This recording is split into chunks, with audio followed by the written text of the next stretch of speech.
कर्नाटका की पॉलिटिक्स में पिछले एक साल से चल रहा सबसे बड़ा सस्पेंस अब फाइनली खत्म होता दिख रहा है।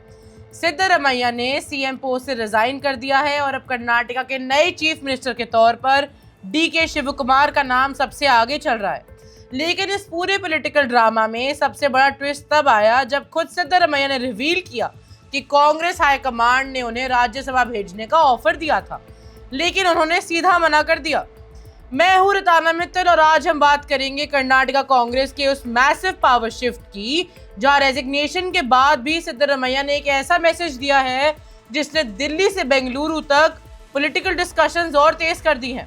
थर्सडे मॉर्निंग बेंगलुरु में एक इंपॉर्टेंट ब्रेकफास्ट मीटिंग हुई, जहां सिद्धरमैया ने अपने क्लोज मिनिस्टर्स और सपोर्टर्स को ऑफिशियली बता दिया कि वह सीएम पोस्ट छोड़ने वाले हैं।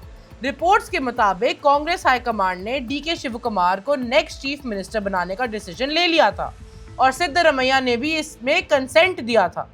लेकिन असली पॉलिटिकल शॉक उसके बाद आया। रेजिग्नेशन के कुछ ही घंटों बाद सिद्धरमैया ने मीडिया से बात करते हुए क्लियर वर्ड्स में कहा, हाई कमांड ने मुझे राज्यसभा जाने को कहा था, लेकिन मैंने मना कर दिया। उन्होंने साफ कहा कि उन्हें नेशनल पॉलिटिक्स में कोई इंटरेस्ट नहीं है और वो स्टेट पॉलिटिक्स में ही एक्टिव रहना चाहते हैं।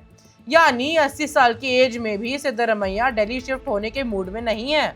वो कर्नाटका में ही रहकर एक्टिव पॉलिटिकल रोल कंटिन्यू करना चाहते हैं। अब सवाल ये है कि कांग्रेस हाईकमांड ने कि उन्हें राज्यसभा का ऑफर दिया ही क्यों?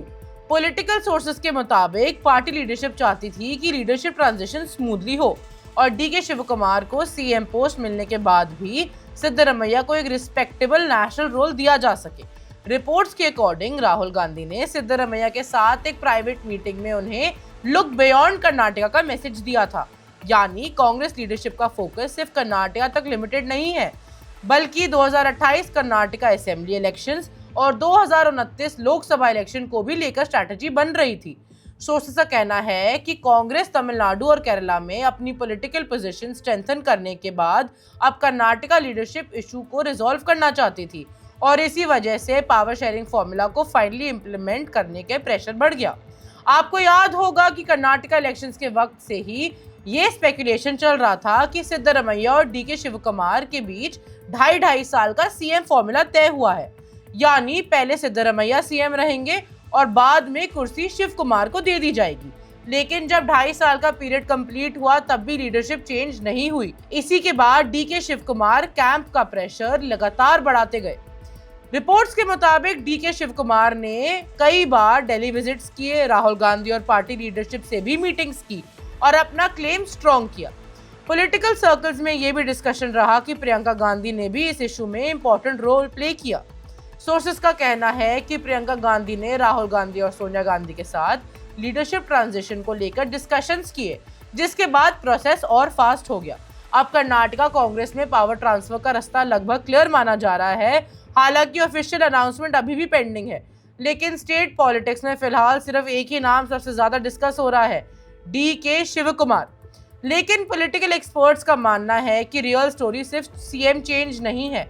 असली सवाल ये है, क्या कांग्रेस इस लीडरशिप ट्रांजिशन के बाद इंटरनल फैक्शन पॉलिटिक्स को कंट्रोल कर पाएगी?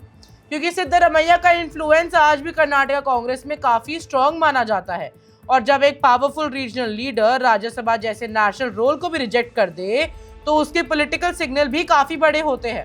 फिलहाल एक चीज बहुत क्लियर है, कर्नाटका कांग्रेस में पावर ट्रांजिशन तो हो रहा है, लेकिन सिद्धरमैया अभी भी स्टेट पॉलिटिक्स के सेंटर में बने रहना चाहते हैं। और अब सबकी नजर होगी डीके शिवकुमार की पॉसिबल ताजपोशी पर। क्या वो कांग्रेस को यूनाइटेड रख पाएंगे या फिर कर्नाटका में फैक्शन पॉलिटिक्स का एक नया चैप्टर शुरू होने वाला है? Subscribe to One India and never miss an update. Download the One India app now.